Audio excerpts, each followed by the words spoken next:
Welcome back. Two armed men got away with their victims' wallets in a brazen daylight armed robbery on Wednesday afternoon.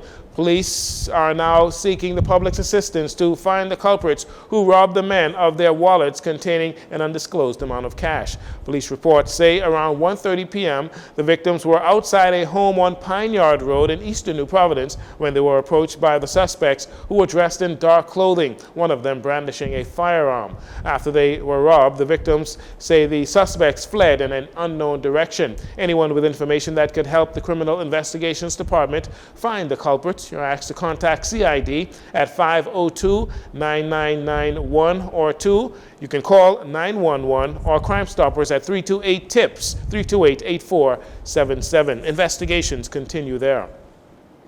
Well, a document circulating social media on Wednesday purportedly from the Road Traffic Department is fake. The Ministry of Transport and Housing released a statement this afternoon noting as much. The said document suggests that any registered owner of a motor vehicle in the Bahamas must seek the written permission of the controller of the Road Traffic Department to permit any other person to use his motor vehicle on any road. Transport officials, in clarifying the statement, says the draft of the Road Traffic Amendment Bill 2023 that is being circulated is incorrect and misleading. Add to that, officials note that the Road Traffic Act governs the licensing of vehicles in the Bahamas, and under the law, vehicles being rented to the public must have a self-drive or SD license plate. However, increasingly, individuals are in violation of the law and are unlawfully renting private vehicles without a SD license plate. This, according to Road Traffic, creates significant danger to the public as private vehicles are not insured for commercial use. The amendment bill, as tabled in the House of Assembly, reinforces the prohibition of renting private vehicles to the public and introduces a fine of up to $1,000 for people violating that law. In an effort to make the sand dollar a more viable currency, the Central Bank of the Bahamas, in collaboration with grocery store franchise SuperValue, set to announce the launch of the Sand Dollar Top-Up campaign, which begins today. Speaking with JCN at the Golden Gate SuperValue store, Deputy Manager of Central Bank's Currency Department, Brett Lachey, explains the initiative. This location, customers can show up with their Sand Dollar wallet. Doesn't matter which wallet you have. Any Sand Dollar enabled wallet. On your way in, we'll give you $20 to spend. Spend $18 or more in Sand Dollar to make your grocery purchases here at SuperValue. And on your way out, show us your receipt, show us that you paid in Sand Dollar, and we'll give you another $5 to go spend somewhere else. This is a campaign we'll be rolling out at all SuperValue locations. And it's just the start of a wider rebate program. So customers throughout the summer months can look to shop in Sand Dollar and save. We will have rebate opportunities, not just for groceries, but other retail locations as well to be announced. So again, part of our strategy to get Sand Dollar in the hands of customers, see how easy it is to transact in Sand Dollar, see how convenient. Speaking on behalf of SuperValue, Customer Service Manager Shakira Williams says they're excited about the digital currency being integrated into their system. We're excited to partner with the Central Bank with their initiative to make Sand Dollar make the Sand Dollar awareness more for our customers. But we've been using Sand Dollar from last year. So now with the promotion and making it more aware for customers, people will get to use it more and get to understand how it works. It's quick, it's easy, our cashiers are trained, they know how to process all transactions, and we accept the majority of the mobile providers for it as well. So I'd like to encourage customers to come on down to SuperValue. Tomorrow at Golden Gates in particular, Central Bank will begin the launch. It starts at 10 o'clock in the morning, and we're encouraging all customers to come down and try the Sand Dollar for yourself. See how easy it is to process. The transactions are smooth, they're sailing, and we have everything at SuperValue, along with 13 locations that you're able to use Sand Dollar at. There has been worries and concerns from some Bahamians misunderstanding the Sand Dollar to being a cryptocurrency when it is in fact a digital currency backed by a financial institution, unlike cryptocurrency, as Mr. Lashley explains. We continue to get out to the public and educate folks, and that's part of what this initiative is all about as well, getting folks to really get Sand Dollars in their hands, see how easy it is to use. If you can use WhatsApp, you can use Sand Dollar.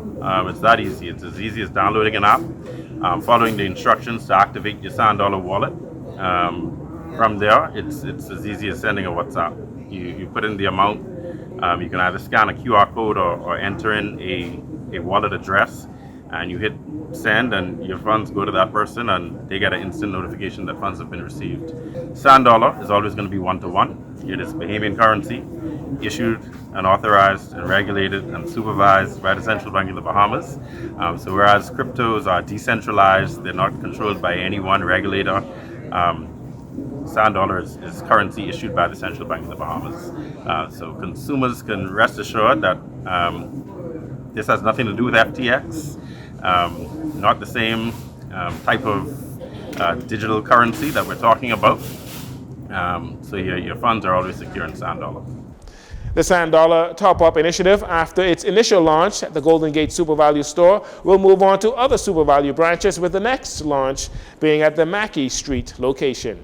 And finally, those suffering from HIV/AIDS received much-needed support as the Bahamas Union of Teachers, the Straw Business People Society, and the Bahamas Dock and Allied Vendors Association came together to donate groceries and supplies to All Saints Camp. President of the Straw Business Society, Rebecca Small, spoke about their efforts. Ladies in the market approached me, and I was informed that they were sent to me, and I felt that the straw vendors had enough confidence in me to pull off an event as such.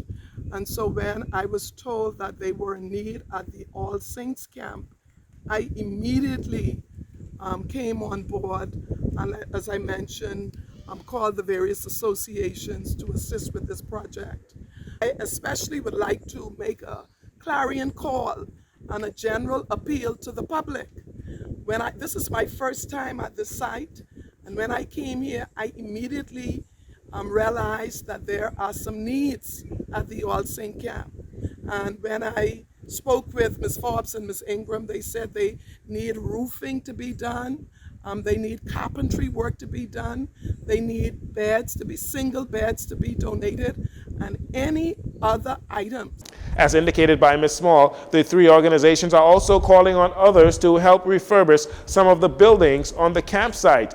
BUT President Belinda Wilson spoke about the need to look out for those vulnerable in the country. We partnered along with myself and an anonymous donor to make sure that we had some goods to bring here for the AIDS camp this morning. And as Ms. Small said, we looked at the building and it's dilapidated.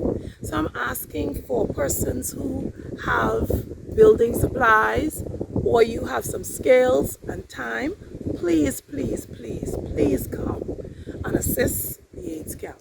These are some of our vulnerable people, and we never know when you or your family member will be in need of help. So please come and assist.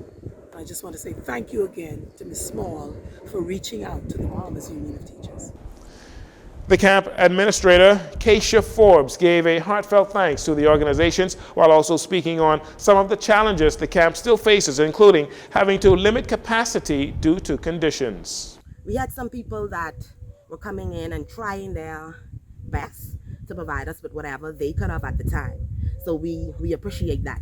And the more help that we can get, the more people we can feed, or the more people we can accept. We had to stop accepting people because we don't have the space because of roofing needing to fix. We don't have no more beds, or the rooms aren't up to standard for people to go in. I wouldn't want to put somebody in a room where I would not sleep. So if we could get the much needed help, that would be greatly appreciated. And that'll do it for your JCN Evening News. Once again, I'm Jarino Saunders. Thanks so much for joining us. This segment of the news has been brought to you by Sun Oil Limited.